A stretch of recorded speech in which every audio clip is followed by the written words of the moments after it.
ومسلم على رسوله الكريم وعلى آله الطيبين وصحابه الراشدين وذرياته أجمعين.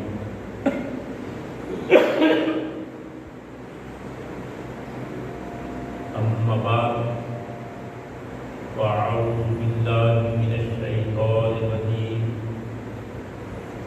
بسم الله الرحمن الرحيم. قل لا أسألكم عليه أجرا إلا المودة في القربى. آمنت بالله صدق الله العظيم. انتہائی عزت کے لائق سامعین کرام، اللہ تعالیٰ جل شانہ وحدہ لا شریک کی بے حد و بے حساب حمد و ثنا کے بعد تمامی احباب انتہائی محبت کے ساتھ حسنین کے نانا، سیدہ کے بابا، امت کے غمگسار، انسانیت کے محسن، دانائے شغل ختم رسول مولائے کل ہادی برحق احمد مجتبیٰ جناب محمد مصطفیٰ صلی اللہ تعالیٰ علیہ وآلہ وسلم کی پاکیزہ بارگاہ میں درود و سلام کا تحفہ پیش فرمائیں. الصلاۃ والسلام علیک یا رسول اللہ وعلی آلک واصحابک یا حبیب اللہ.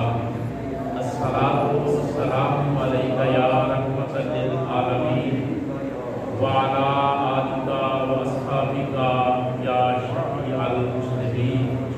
الصلاۃ والسلام علیک یا راحۃ العاشقین وعلی آلک واصحابک یا مراد المشتاقین. حاضرین محترم، پاک پروردگار کا بے حد و بے حساب شکر ہے کہ اس نے ہم جیسے عاجز بندوں کو اپنی توفیق سے اپنی بندگی کا موقع عطا کیا ہے. اللہ تعالیٰ اس کو قبول فرما کر دین اور دنیا کی ساری سعادتیں ہم سب کو عطا فرمائے. آمین ثم آمین. آپ سب جانتے ہیں کہ اسلامی لحاظ سے اسلامی کیلنڈر کا پہلا مہینہ جسے محرم الحرام کہتے ہیں، اس کا آغاز ہو چکا ہے، وہ جاری و ساری ہے. انسانی تاریخ کا تعلق یوم عاشورہ سے بڑا گہرا رہا ہے. انتہائی قابل توجہ جملہ تمہید میں عرض کرنے لگا ہوں کہ جب سے اللہ نے ٹائم کو، زمانے کو، وقت کو پیدا کیا ہے، تب سے لے کر اب تک یوم عاشور معتبر ہے، مکرم ہے، محرم ہے، واجب الاحترام ہے. یہ جملہ بڑا پیچیدہ ہے، میں اس کو بعد میں بولتا ہوں. اس مہینے میں جہاں بے شمار انسانی تاریخ کے واقعات رونما ہوئے، جنہیں اکثر بیان بھی کیا جاتا ہے، آپ سنتے بھی ہیں، ان بے شمار واقعات میں ایک نہایت اہم، مشہور، دل اداس، دل ہلا دینے والا، روح تڑپا دینے والا واقعہ بھی محرم الحرام یوم عاشور کو ہوا، جسے واقعہ کربلا کہا جاتا ہے۔ اس کے علاوہ بھی بے شمار واقعات ہیں، بے حساب واقعات ہیں جو یوم عاشور کو رونما ہوئے، لیکن اتنا درد اور کرب والا، اتنا روح فرسا، روح کو تڑپا دینے والا، جگر کو پگھلا دینے والا، دل کو ہلا دینے والا انسانی تاریخ میں واقعات سے واقع کربلا کہا جاتا ہے، جس میں میرے اور آپ کے نبی محترم احمد مجتبیٰ جناب محمد مصطفیٰ صلی اللہ تعالی علیہ وآلہ وسلم کے نازنین، راکب دوش مصطفیٰ، شہزادے بلبل قبا، صبت رسول، ریحانہ الرسول، حضرت سیدنا امام حسین رضی اللہ تعالی عنہ اور آپ کی اولاد، آپ کے ساتھیوں، آپ کی جماعت نے کربلا کے میدان میں جو قربانی کی اور جو کارنامہ سر انجام دیا، انسانی تاریخ میں اس کی مثال نہیں ملتی۔ اس لیے یوم عاشور کی عظمت کو چار چاند حضرت امام علی مقام امام حسین رضی اللہ تعالی عنہ کی شہادت، آپ کے واقعہ نے لگا دیے ہیں، اور سارے واقعات پر واقع کربلا اپنے درد کی وجہ سے، کرب کی وجہ سے، مصائب کی وجہ سے، آلام کی وجہ سے، مشکلات کی وجہ سے، شہادتوں کی وجہ سے، قربانی کے بے پناہ جذبہ کی وجہ سے، سارے واقعات سے شہرت میں، حرمت میں یہ واقعہ زیادہ مقام اور مرتبہ پا گیا۔ اور کسی کہنے والے نے بڑے خوبصورت انداز میں کہا ہے کہ قتل حسین اصل میں مرگ یزید ہے، قتل حسین اصل میں مرگ یزید ہے۔ اسلام زندہ ہوتا ہے ہر کربلا کے بعد۔ اسلام کو زندگی، اسلام کو قوت، اسلام کو غلبہ، جانوں کی قربانیاں پیش کرنے کے بعد جس ہستی نے عطا کیا ہے اسے حسین کہتے ہیں۔ قربانیوں کی ایک داستان، قربانیوں کا ایک سلسلہ اور اللہ کی رضا کا ایک اہم واقعہ، وہ واقعہ کربلا ہے جس میں میرے اور آپ کے نبی کے نواسے نے کوئی چیز نہیں بچائی، بچایا ہے تو اپنے نانے کے دین کو بچایا ہے۔ بیٹے قربان کیے ہیں، بھتیجے قربان کیے ہیں، بھانجے قربان کیے ہیں، رشتہ دار قربان کیے ہیں، یار سنگی ساتھی دوست احباب قربان کیے ہیں۔ ہر چیز کو قربان کرنے کے بعد، ہر چیز کو پیش کرنے کے بعد، قیامت تک کے لیے جس چیز کو زندہ کر دیا ہے اس کا نام ہے دین اسلام۔ یعنی دین زندہ ہوا ہے تو حضرت امام حسین کی قربانی سے ہوا۔ آج 1400 سال گزر گئے، آج بھی اسلام زندہ ہے، اور اس زندگی میں جوہر اور کمال ہے حضرت امام علی مقام امام حسین کا۔ آپ کی قربانی کا، آپ کے بے پناہ دین سے تعلق کا یہ کمال ہے کہ آپ نے سارا کچھ پیش کر دیا، لیکن اللہ کا نام بچا دیا، اللہ کے رسول کا نام بچا دیا، دین بچا دیا۔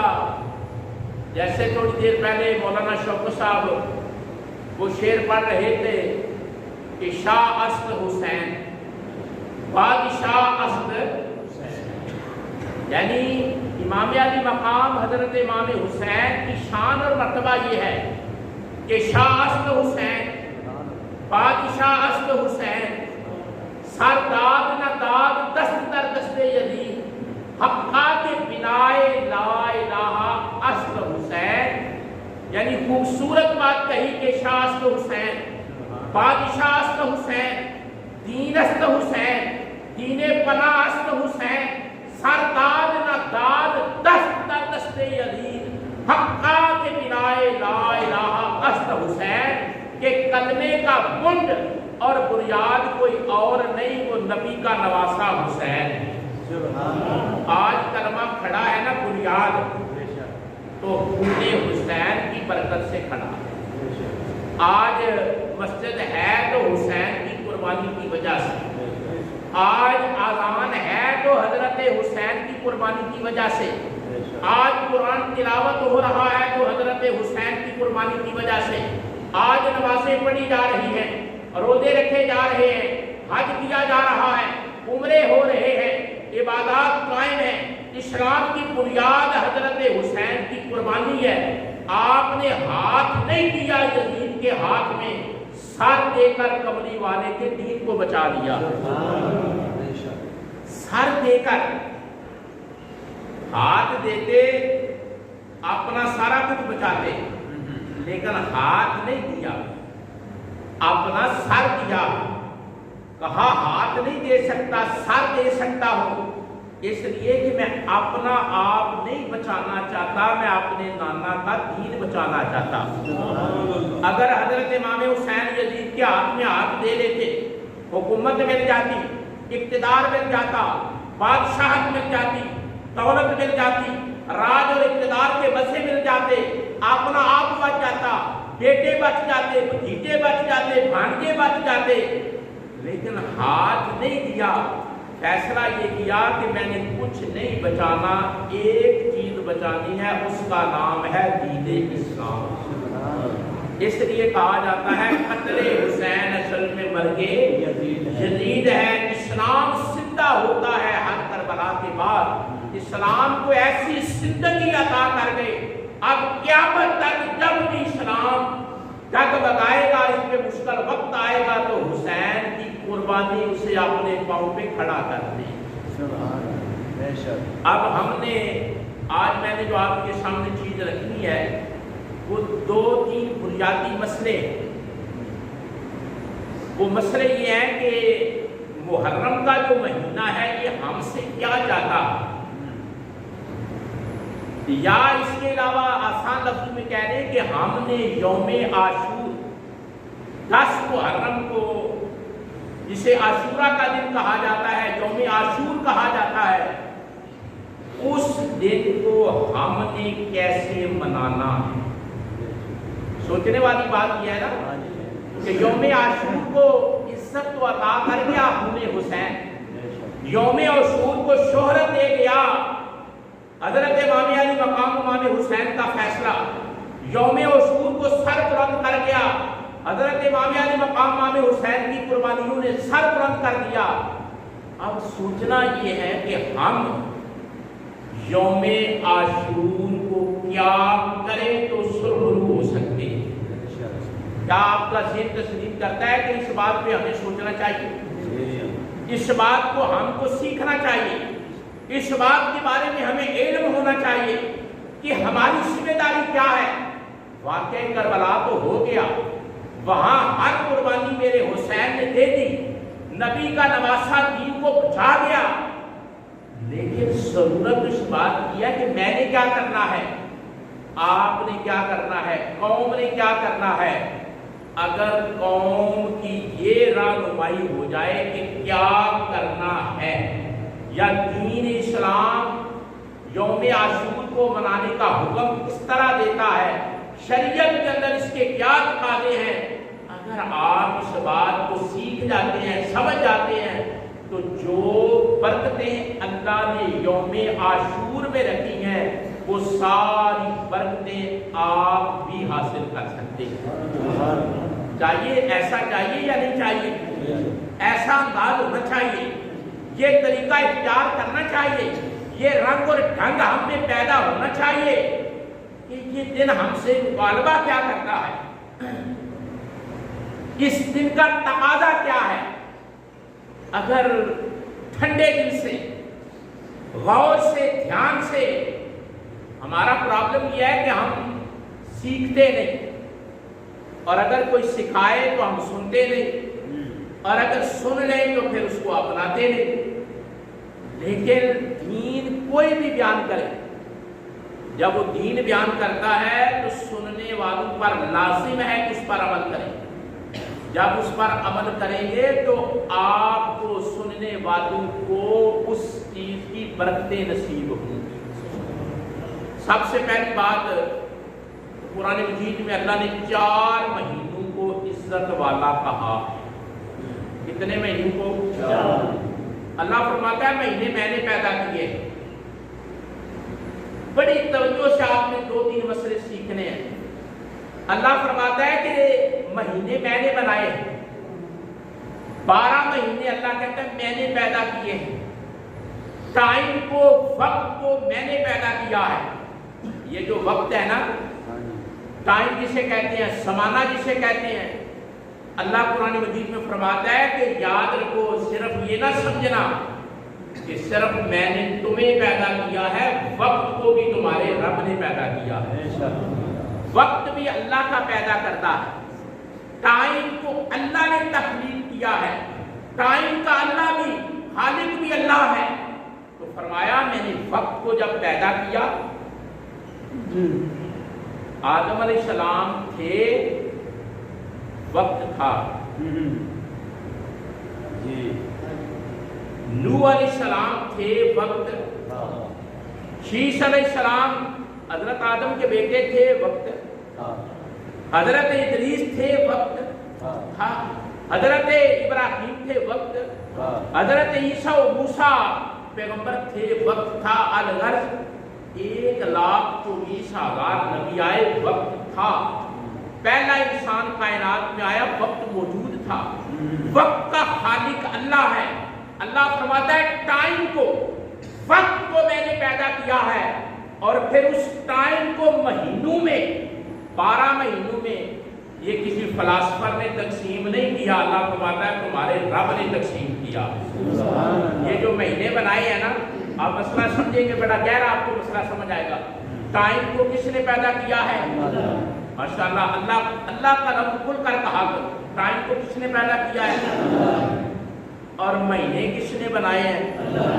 اور 12 مہینے اللہ نے بنائے ہیں. اللہ فرماتا ہے ان 12 میں سے 4 حرمت والے ہیں. ان میں پہلا مہینہ محرم تھا.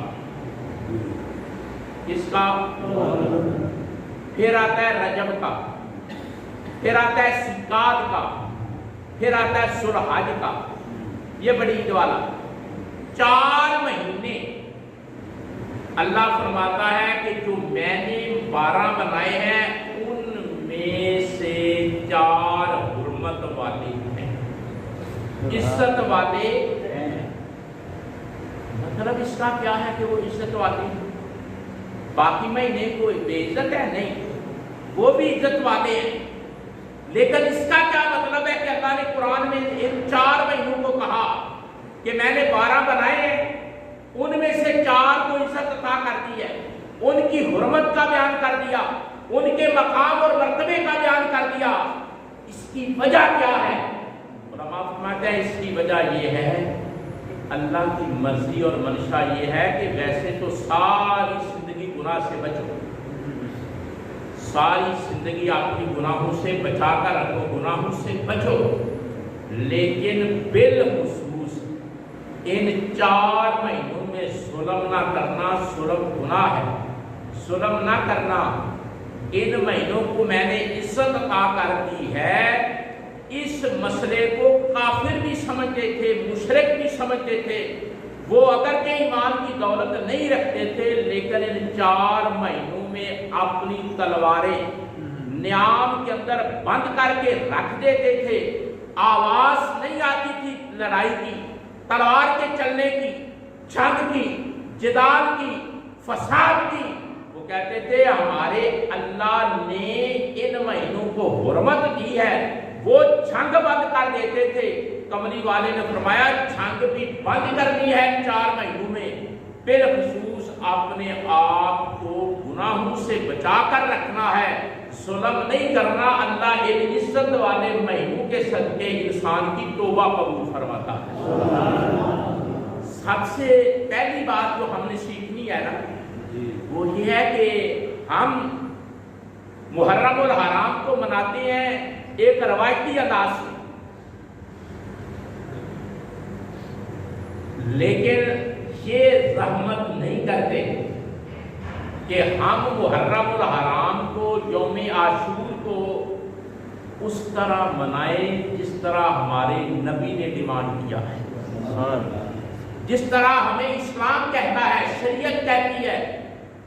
تو حضور انور صلی اللہ علیہ وسلم سے پوچھا گیا، اب مسئلے شروع، حضور سے پوچھا گیا کہ اللہ کے رسول یوم عاشور کے بارے میں، محرم کے بارے میں کوئی بات بتائیں۔ مسئلہ بات میں آ رہی کہ محرم کے بارے میں کوئی بات، محرم جاری ہے نا، محرم اس بات کا نام نہیں ہے کہ آپ لباس تبدیل کر لیں، محرم اس بات کا نام نہیں ہے کہ آپ تھوڑا سا لنگر پکا کر تقسیم کر دیں اور اپنے آپ کو سرخرو سمجھیں۔ حضور سے پوچھا گیا یا رسول اللہ یہ جو واقعہ کربلا تو حضور کے بعد ہوا ہے نا، واقعہ کربلا تو حضور کے 50 سال بعد ہوا ہے، لیکن محرم کا مسئلہ حضور سے پوچھا گیا کہ جب محرم آتے ہیں، ہر پیغمبر کے دور میں یوم عاشور تھا، ہر نبی کے دور میں یوم عاشور تھا، ہر پیغمبر نے محرم کو منایا ہے، یوم عاشور کو منایا ہے۔ تو حضور سے پوچھا گیا یا رسول اللہ ہم محرم میں یوم عاشور کو کس طرح منائیں؟ حضور نے پتہ کیا فرمایا؟ فرمایا میرے اللہ نے محرم میں یوم عاشور کو، لفظوں پر غور ہے، حضور نے فرمایا میرے اللہ نے محرم میں یوم عاشور کو ایک قوم کو معافی دی تھی۔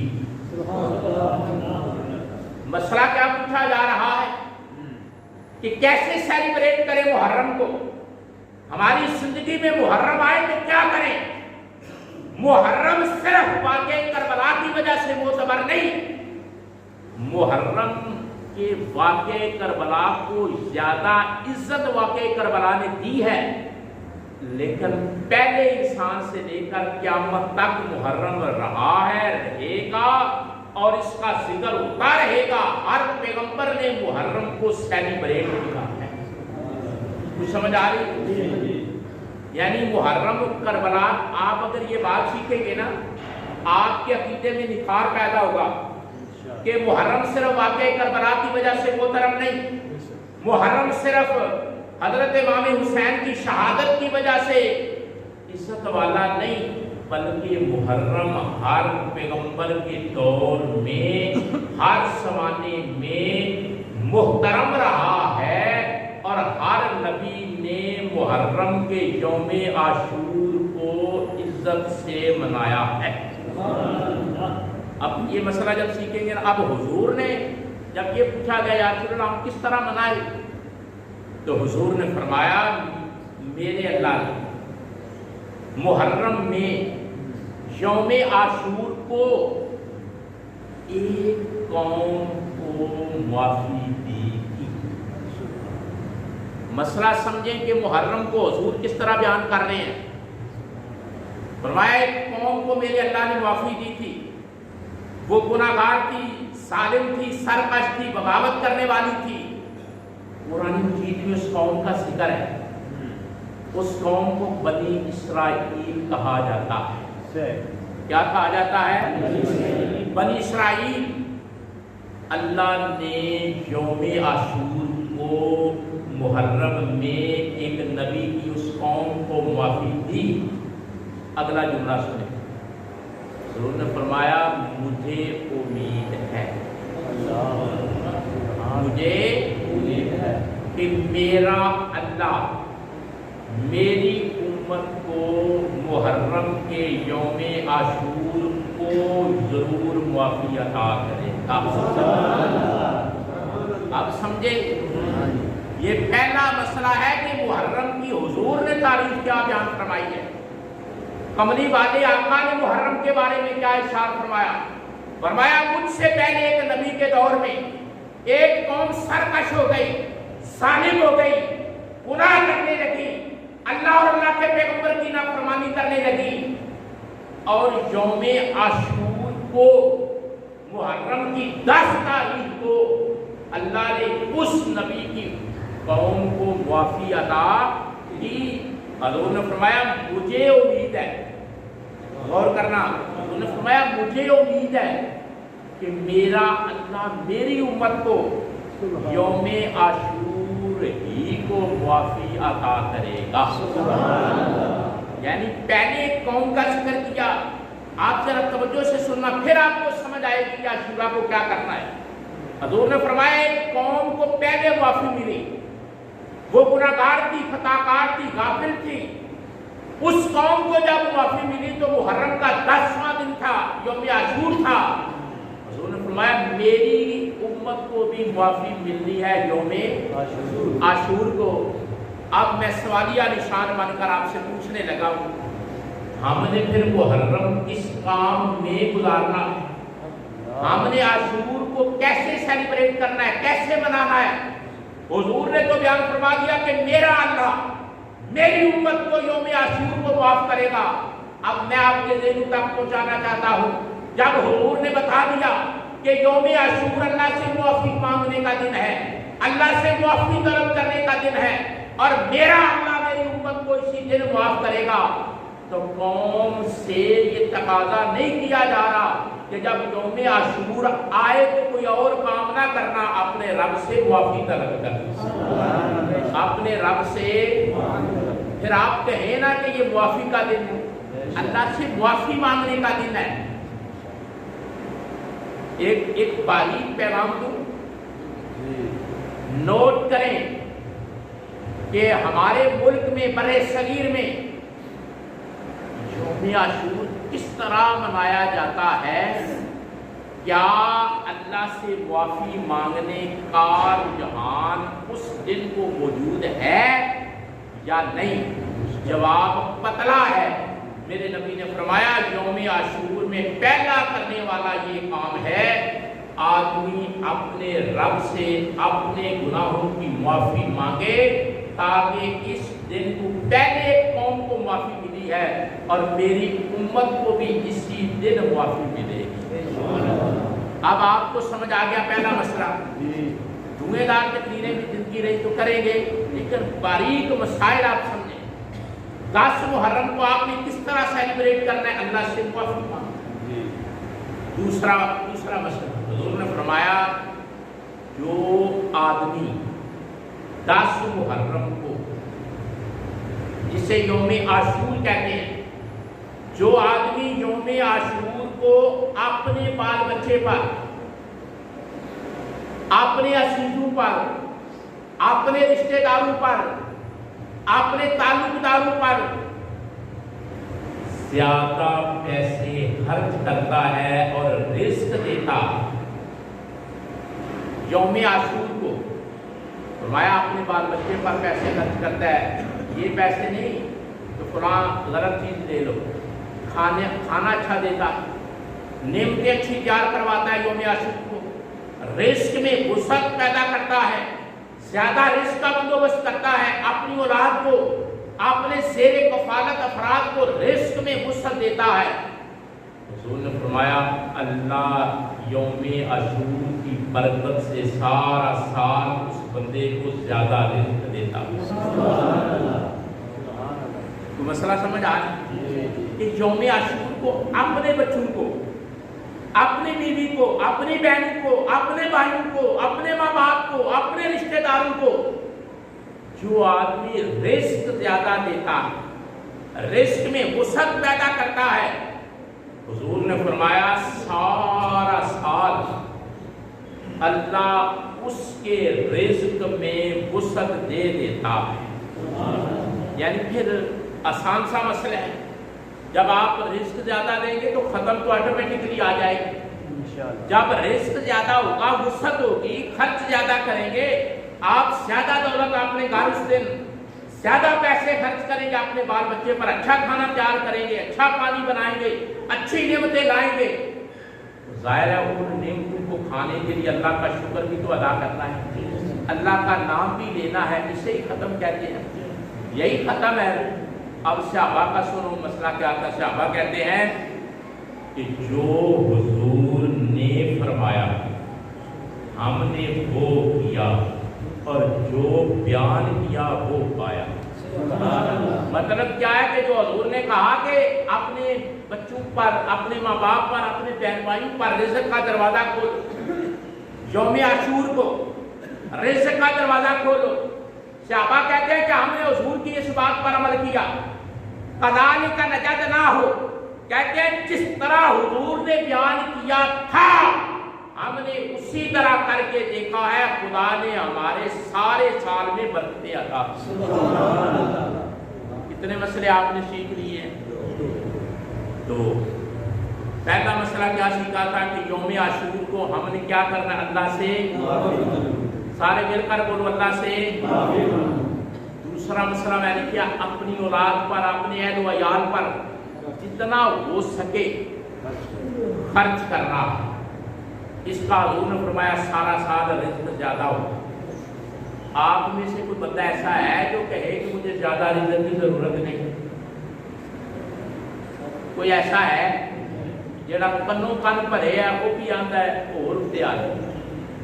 حضور نے نسخہ بتا دیا، فرمایا یوم عاشور کو آپ اپنے رزق میں اپنے بچوں کو زیادہ کھلائیں، زیادہ رزق دیں، اللہ سارا سال رزق دے۔ یہ نہیں سوچنا چاہیے وہ کس طرح دے گا، اس لیے اس نے دینے کا وعدہ کیا۔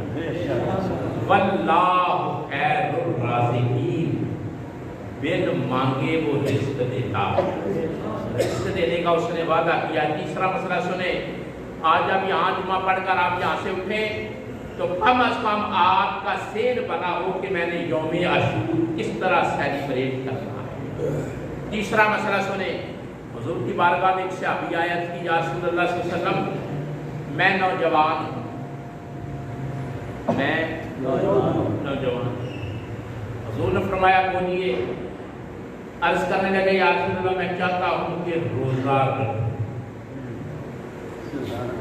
میں نوجوان ہوں، میں چاہتا ہوں کہ حضور نے فرمایا تمہیں شوق ہے روزہ رکھنے کا؟ یا رسول اللہ صلی اللہ علیہ وسلم میرا جی چاہتا ہے، میں نوجوان ہوں، اللہ نے طاقت دی ہے۔ ہمارے نوجوانوں کا تو اس طرف دھیان ہی نہیں۔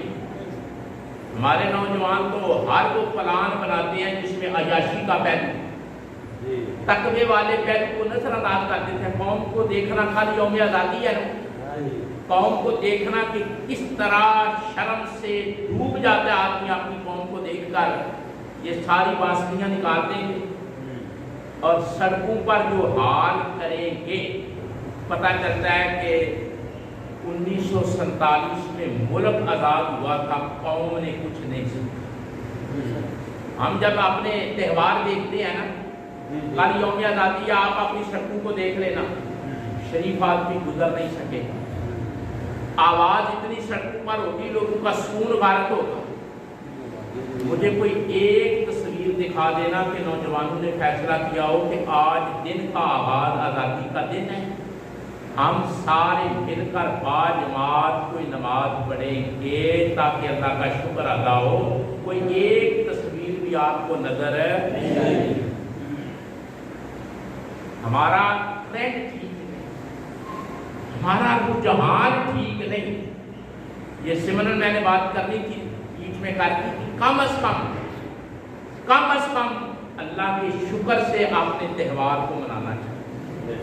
نوجوان آیا اور کیا آ کر کہنے لگا اللہ کے رسول میں نے، آنے بولو نیند اڑے گی، میں نے روزہ۔ حضور نے فرمایا اچھا تجھے روزہ رکھنے کا شوق ہے؟ عرض کی یا رسول اللہ میرا جی چاہتا ہے، میں اللہ نے مجھے طاقت دی ہے، ہمت دی ہے، میں روزہ رکھوں، اور روزے رکھنے پر میرا جی چاہتا ہے، آج طاقت ہے، صحت ہے، ہمت ہے، جوانی ہے، روزے رکھو۔ حضور نے فرمایا ایسا کیا کرو کہ ایک مہینے میں ایک روزہ رکھ دیا، ایک مہینے میں ایک روزہ رکھ دیا۔ اس نوجوان نے کہا یا رسول اللہ میری طرف دیکھیں میں گبرو، اللہ نے مجھے طاقت دی ہے، صحت دی ہے، میں آپ کا ترلا کرتا ہوں میری جوانی دیکھیں، میری طاقت دیکھیں، میری ہمت دیکھیں، میرا شباب دیکھیں، میرا کمال دیکھیں۔ یا رسول اللہ آپ ارشاد فرمائے میں زیادہ روزے رکھوں۔ رسول نے فرمایا اچھا تیرا جی زیادہ روزے رکھنے کو چاہتا ہے؟ عرض کی یا رسول اللہ یہ جوانی گزر جائے گی، نادانی میں نہ گزرے، اللہ کی یاد میں گزرے۔ یہ جوانی اچھے کاموں میں گزرے، میں روزے رکھنا چاہتا ہوں۔ حضور نے فرمایا اچھا ایسے کرو مہینے میں 2 روزے رکھ دیا، ہر مہینے میں 2 روزے رکھ۔ وہ نوجوان کہنے لگا یا رسول اللہ اور زیادہ کریں، شوق تھا نا، ذوق بندگی بھی عجب لذت رکھتا ہے۔ اگر بندگی کا ذوق ہو تو پھر مزہ آتا ہے، روح کو، قلب کو، انسان کو مزہ آتا ہے بندگی میں۔ حضور نے فرمایا اچھا ایسا کرو کہ 3 رکھ دیا کرو۔ پہلے کتنے کہا؟ پھر یا رسول اللہ کوئی اور ارشاد فرمائے۔ حضور نے فرمایا اچھا ایسا کرو کہ جو حرمت والے مہینے ہیں، اب مسئلہ توجہ سے جو حرمت والے مہینے ہیں، حرمت والے مہینے کتنے ہیں؟ جو لوگ توجہ سے زندگی میں جمعہ ادا کرتے ہیں وہ عالم بن جاتے ہیں۔ ٹھیک نہ سمجھا کرو، جڑا گھنٹہ ایتھے گزار دے ہو نا، ٹھیک نہ سمجھا کرو۔ زندگی کا قیمتی وقت ہے جو سیکھنے میں گزر جاتا ہے۔ حرمت والے مہینے کتنے ہیں؟ 4۔ حضور نے فرمایا حرمت والے مہینوں میں زیادہ روزے رکھا کرو۔ مسئلہ بیان کرتے کرتے حضور نے فرمایا اچھا ایسا کرو محرم الحرام میں زیادہ روزے رکھو۔ محرم الحرام میں زیادہ روزے رکھو۔ عرض کی یا رسول اللہ اب اگر مہینے کا انتخاب کر دیا ہے، پہلے کہا ہر مہینے روزے رکھو، پھر کہا حرمت والے مہینوں میں روزے رکھو، پھر فرمایا پھر خصوص محرم الحرام میں روزے رکھو۔ عرض کی یا رسول اللہ صلی اللہ علیہ وسلم ایک مہربانی فرمائیں، محرم کے روزے رکھنے کا طریقہ بتا دو۔ حضور نے جو طریقہ بتایا نا محرم کے روزے رکھنے کا، ابھی محرم بڑا باقی ہے، کوشش کرنا اس کی عظمت کو سمجھنے کی۔ حضور نے فرمایا 3 روزے رکھو، پھر 3 دن ناغا کرو، پھر 3 روزے رکھو، پھر 3 دن ناغا کرو۔ حضور نے فرمایا تیرا شوق بندگی، تیرا روزے سے محبت کا تعلق، تیری چاہت، تیرا عشق دیکھ کر میں یہ فیصلہ کر رہا ہوں کہ محرم الحرام کے 3 روزے رکھو، پھر 3 دن ناغا کرو، پھر 3 روزے رکھو، پھر 3 دن ناغا کرو۔ اس طرح محرم الحرام کو سیلیبریٹ کیا کرو، منایا کرو، میرا رب بھی راضی ہو جائے گا، تیرا رسول بھی راضی ہو جائے گا۔ اب کتنے طریقے میں نے بتا دیے؟ پہلا طریقہ اللہ سے معافی مانگو، دوسرا طریقہ اولاد پر خرچ کرنا ہے، بال بچے پر خرچ کرنا ہے، بیوی بھی اسی میں آتی ہے۔ یہ نہیں کہ بچوں کو دینا تو بیوی کو بھولنا ہے، بیوی میں بھی بیوی کا اسی طرح کا۔ انہوں نے فرمایا تم میں سے بہتر وہ ہے جو اپنے گھر والوں کے لیے بہتر ہے۔ اسلام میں یہ تصور نہیں جو ہمارے معاشرے کا ہے، ہمارے معاشرے میں کانسیپٹ غلط ہے۔ فرمایا تم میں سے بہتر وہ ہے جو اپنی بیوی کے لیے، اہل و عیال کے لیے بہتر ہے۔ تیسرا مسئلہ میں نے کیا کیا ہے؟ روزے رکھنے ہے مشکل لیکن اللہ راضی ہوتا ہے۔ محرم کی حرمت مل جاتی ہے، کام تو مشکل ہے۔ لوگ تو محرم اور حرام کو منانے کے لیے اور طریقے بتاتے رہتے ہیں، ہم وہ طریقے بتا رہے ہیں جو رسول اللہ نے بتائے۔ چوتھا طریقہ حضور نے فرمایا قبروں پر جایا کرو، قبروں۔ آپ کہیں گے کہ محرم کے بارے میں اسپیشلی آپ کہہ رہے ہیں، ہاں سب آپ کا جو چاہے آپ قبروں پر جا سکتے ہیں، جب چاہیں آپ جا سکتے ہیں، لیکن محرم میں اسپیشل جب چاہیں آپ قبروں پر جا سکتے ہیں، کوئی پابندی نہیں۔ سن 7 ہجری میں ہم کہانیاں سنانے کے قائل نہیں، واقعات سنانے کے قائل نہیں، اللہ اور اللہ کے رسول کے احکام آپ تک منتقل کرتے ہیں۔ سن 7 ہجری میں یعنی حضور صلی اللہ علیہ وسلم کو مدینہ شریف گئے ہوئے 7 سال ہو گئے۔ کتنے؟ 7 سال۔ جب حضور نے ہجرت کی ہے اس کو ہجری سے شمار کرتے ہیں، تو جب کہا جائے گا نا 7 ہجری، تو اس کا مطلب یہ ہے کہ جب حضور کو مکہ شریف سے مدینہ شریف گئے ہوئے 7 سال گزر رہے تھے، اس کو کہتے ہیں 7 ہجری۔ خیبر کا قلعہ 7 ہجری کو فتح ہوا۔ خیبر کا قلعہ 7 ہجری کو فتح ہوا تھا۔ سب سے زیادہ حدیثیں روایت کرنے والے صحابی حضرت ابو ہریرہ، انہوں نے اسلام 7 ہجری میں قبول کیا۔ سبحان اللہ، بات سمجھ آ رہی؟ اور حضور نے میدان جنگ میں اپنا نکاح 1 7 ہجری میں کیا تھا۔ اب کچھ یاد رہے گا کہ 7 ہجری کا کوئی خاص تعلق ہے، یعنی جنگ کی حالت میں، حالت جنگ میں حضور نے اپنا نکاح کیا۔ ٹھیک ہے، 7 ہجری میں حضرت ابو ہریرہ اسلام لائے، 7 ہجری کو خیبر فتح ہوا، اور 7 ہجری میں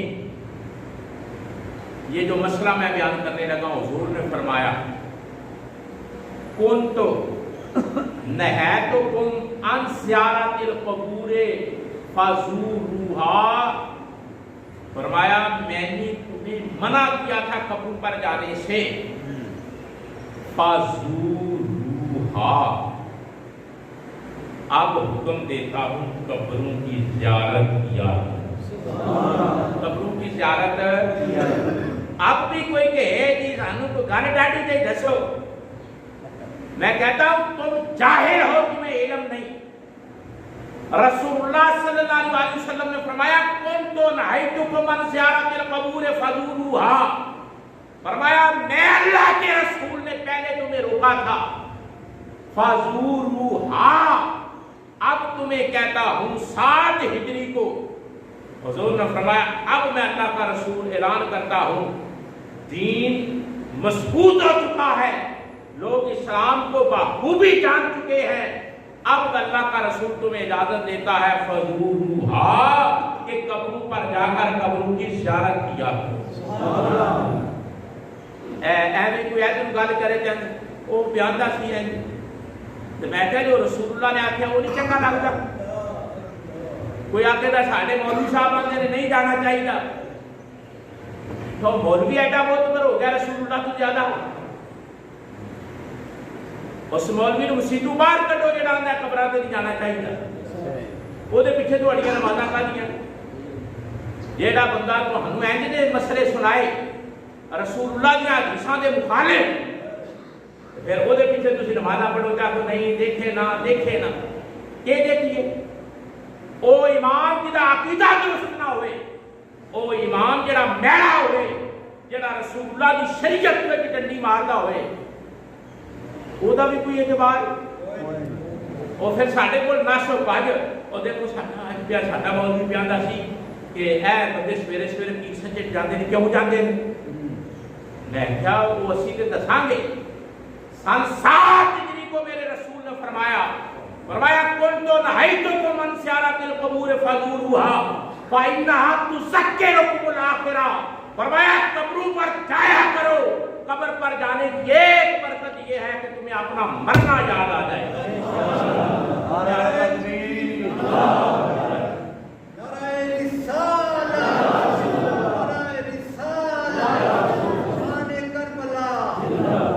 یعنی محرم الحرام کو اسپیشلی جو میں بات کرنے لگا وہ آگے ہے۔ پہلے نفس مسئلہ سمجھے کہ قبروں پر جانا حضور نے حکم دیا. میں نے گل دسو جیڑی گل کا حضور حکم دے ہن میں کتاب کا نام ہی دسن لگا سن بھی دسیا یہ بھی دسیا کہ رسول اللہ نے آخیا ہے تے نال ہن کتاب کا نام ہی دسن لگا کتے کہ ہاں اٹھے نا. حضور نے فرمایا اے جڑا فرمان حضور دا صحیح مسلم کے اندر صحیح مسلم کے اندر موجود ہے. اور جب تسی درس نظامی پڑھ دے سنا اصول حدیث کی کتاب نخبۃ الفکر علامہ ابن حجر اسقلانی دی او دے وچ بھی ناسخ تے منسوخ دی بحث وچ یہ حدیث انہاں نے آندی ہے کہ کنت نہیتکم عن زیارت القبور فزوروها فإنها تذکرکم الآخرہ. فرمایا لوگوں میں تانوں ایک ویلے روکیا سی قبراں تے نہ جایا کرو ہن میں تہاڈا رسول اللہ حکم کیا دینا قبراں تے جایا کرو. قبراں تے جان دی پہلی برکت ہے کہ بندے نو آخرت یاد آ جاتی ہے. ہن آکھو دے محرم وچ قبراں تے جانا ہے جڑا دیکھ جو نا بڑی رونق ہوتی ہے 10ویں محرم نو قبراں تے ہوندی ہے. کدے غور کیتا کہ میرا دین کی آخر ہے یوم عاشور نو حضرت حسین کی امی حضرت سیدہ فاطمہ اپنے چچا حضرت حمزہ کی قبر تے جاندیاں سن. اور تے لیا کو ذرا سبحان اللہ اے جانا جے تے پتہ تے ہوے نا میں طریقہ کیتا ہے تے جے کوئی بے ایمان روکے تے پھر اسی جواب دار ہو. حضرت سیدہ فاطمہ زہرا سلام اللہ فیس بک تے اور نہیں جی محرم دی بڑی شان قبراں تے نہیں جانا چاہیے. میں کہا جے تو پورا ہوئے تے ساڈا کی قصور تنوں ہی رب نے پھکا نہیں کیتا تے ساڈا کی تے گروپاں تے میسج کرن دے اے جی 10 محرم نو اے قبراں تے جا کے مٹی پاندے نے کوئی مسئلہ ہے. تیری رسائی نہیں تینوں پتہ نہیں تنوں رب نے نہیں سین دیتا نہیں تعلیم دیتی تو ساڈا قصور ہے. نبی کی تھی سیدہ طیبہ طاہرہ جان احمد کی راحت حضرت فاطمہ زہرا سلام اللہ علیہا آپ اپنی چاچی حضرت حمزہ کی قبر تے جاندیاں ہوندیاں سوری حضور دے چچا سن حضرت حمزہ حضور دے چچا سن تے دادا نال دے سن حضرت فاطمہ دے. انہاں دے قبر تے حضرت فاطمہ یوم عاشور نو جاندیاں ہوندیاں سن. ایک باری گئیاں ہوندیاں نا تے پھر میں تے نہیں کیا کرنا جاندیاں ہوندیاں سن مطلب کہ انہاں دا معمول سی قبراں تے جانا. ایتھے بھی مسئلہ ہے نہیں دیکھو تے جڑے ٹور جان بیبییاں نوں نہیں جانا چاہیے جڑے ٹور جان بیبییاں نوں تے جے نبی دی دھی ٹور گئی ہے تے تو انہاں تو زیادہ سیاںا ہے. جنا جائے بھاویں عورت جائے جیڑی اصلی گل ہے او تے دھیان ہوئی مرد جائے یا عورت جائے کوئی پابندی نہیں. لیکن گل کہ عورت ہوئے یا مرد ہوئے قبرستان جا کے شریعت کے خلاف کوئی عمل نہ کرے. شریعت کے خلاف کوئی عمل اے گل قبر تے جانا دعا منگنا زیارت کرنا یہ کوئی منع نہیں ہے. اسلام ہے منع کیے قبرستان جا کے اوتھے بے پردہ نہیں جانا اوتھے کوئی فحش حرکت نہیں کرنی اوتھے جا کے قبرستان دے عذاب دے خلاف کوئی گل نہیں کرنی. وہ بھی شے ہے وہ دے بھی کوئی آداب نہیں. اسلام دے تقاضے پورے کرنے بے پردگی نہ ہوئے ایس پاسے نہیں آؤں یا کہ یہ اصل جڑا روڑا ہوئے بے پردگی نہ ہوئے. جدو بے پردہ ہونا ہے تو پھر اسلام حکم نہیں لگتا. بے پردگی نہ ہوئے بے حیائی نہ ہوئے سڑک پر لباس نہ ہوئے جانا قبرستان حالت سمجھو نا یار دعوت فکر ہے. قبرستان جان دا حکم ہے عورتاں نوں بھی تے مرداں نوں بھی وہ دے نال آخرت یاد آؤندی ہے. پر قبرستان جا کے جشن تے نہیں نہ منانا قبرستان ہی تے نہیں جانا جس طرح بندہ ادھا لباس پایا ہوئے سیرو لائی ہوئے قبرستان کی کرن جانا شریعت تقاضے پورے رکھ کے جانا ہے قبرستان سے عورتوں بھی جان مرد بھی جان آخرت کو یاد کرنا جڑے آخرت کو یاد کرنے والے نے انہوں نے دسن کی لوڑ نہیں پیندی وہ آپ کو سیدھے راہ پہ ٹر جاتے سمجھ آ گئی کنے مسئلے دسے نے تو ہوں پنجواں مسئلہ سنو ایک قبراں جا کے مٹی پانا قبراں تے اے بھی اسلام دا مزاج ہے اے بھی اسلام دا ہوں دساں سب تو پہلا قبر تے مٹی کنے پائی پتا ہے سب تو پہلا کیڑی ہستی نے قبراں تے مٹی پائی ہے قبراں نوں سجا کیتا ہے قبراں نوں سنواریا ہے دی نا گل مغز مار چھڑ دے جاہل اے جی اور تسی وہ گل سب دسیو بھی ہے کل جانا ہے قبراں تے پرسوں بھی جانا ہے کام شروع ہو جانا ہے اے کوئی دین چ اصل ہے دیندار کی ڈاکر اے تے دسنا تو دیندار کی ڈاکر سب تو پہلا قبراں نوں سدھیا کرنا انہاں دی مٹی پانا انہاں دے نشان قائم کرنا حضرت ابراہیم علیہ السلام دی سنت ہے جیڑی ہستی نے تہاڈا نام رکھیا مسلمان جنہاں تہاڈا نام رکھیا نا مسلمان جنہاں نبی منگیا تے نبی آیا اس ہستی نے سب تو پہلا قبر دے نشان نوں بحال کیتا ہے سمجھ آئی جے تے اسی ملت ابراہیم امت نبی دیاں تے ملت ابراہیم تے سانو آکھدے ہو بھئی دسو کنے آکھے ہن تو سب کو تے گل میں تانوں دساں کسے مردے تے مٹی پان لگ دے ہو بڑی کال ہوندی اس ویلے ہیں سوڑی او تو پہلی جے دین دی گل ہوے وہ تو سوڑ مہنگی جس کو مٹی پان لگ دے قبراں تے ایک بندہ کو فوت ہو جاتا دفنان لگ دے اس ویلے ہمدردیاں ظاہر ہوندیاں نے جڑا کدے زندگی وچ جے سلام نہ لیا ہوئے وہ بھی آندا پہلا مینوں میرا پتہ لگے کہ میں بھوک بھرے جن زندگی کسی خبر ہی نہ نہیں ہوئے مویا مٹی پہن پہل کرے گا پتہ لگے کہ مینوں بڑا دکھ جس ویلے مردے تے مٹی پائی تے پتہ نہیں کی پڑی رہے